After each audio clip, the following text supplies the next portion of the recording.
Krishna, welcome to Avi's vlog. તો આજે હું જઈ રહી છું એક શૂટ ઉપર જે મોરબીની સ્પેશિયલ જગ્યા છે. સ્પેશિયલ મતલબ કે મોરબીનું એકમાત્ર હિલ સ્ટેશન. તો મોરબી અને મોરબીની આજુબાજુના લોકો સમજી જ ગયા હશે કે હું કઈ જગ્યાની વાત કરું છું. તો આજે મારી સાથે છે મારા મમ્મી. મમ્મા હાય કહી દે. હાય મમ્મા, જય શ્રી કૃષ્ણ તો કયો. જય શ્રી કૃષ્ણ. યસ.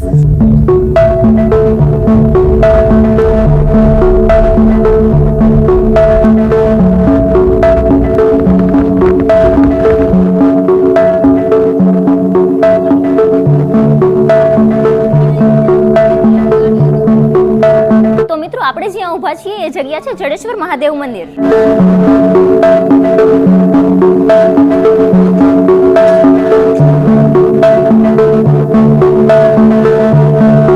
આપણે પહોંચી ગયા છીએ જડેશ્વર મહાદેવ મંદિર. તો પહેલા આપણે દર્શન કરી લઈએ અને પછી શૂટ કરીએ.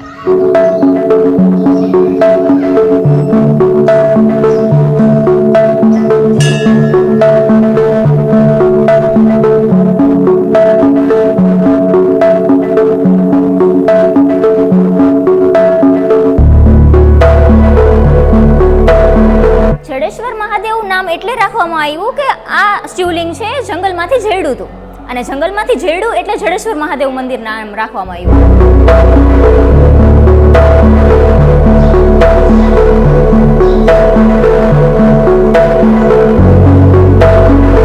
એક લોકવાયકા મુજબ જામનગરના રાજા જામ સાહેબ પૂર્વજન્મમાં એક અનાથ ગોવાળ હતા. તો આ ગોવાળ રતન ટેકરી પર રોજ ગાયો ચરાવતો, અને એમાંથી એક ગાય પોતાની રીતે જ દોવાઈ જતી.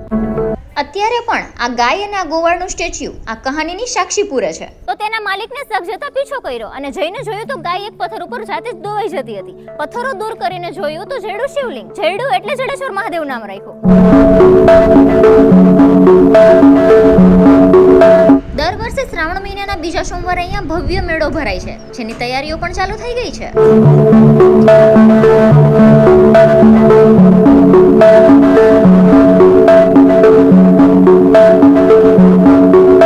શ્રાવણ મહિનામાં અને મહાશિવરાત્રીના પર્વ પર અહીંયા ભક્તોની અદ્ભુત ભીડ જામે છે. મંદિરનું શાંત વાતાવરણ અને આ કુદરતી સૌંદર્ય મનને એકાગ્ર કરી દે છે. શહેરના ઘોંઘાટથી દૂર અને પ્રકૃતિના ગોદમાં આવેલું આ સ્થળ મનની શાંતિ માટેનું એક શ્રેષ્ઠ સ્થળ છે. તો મોરબીવાસીઓ આવવાનું ના ભૂલતા.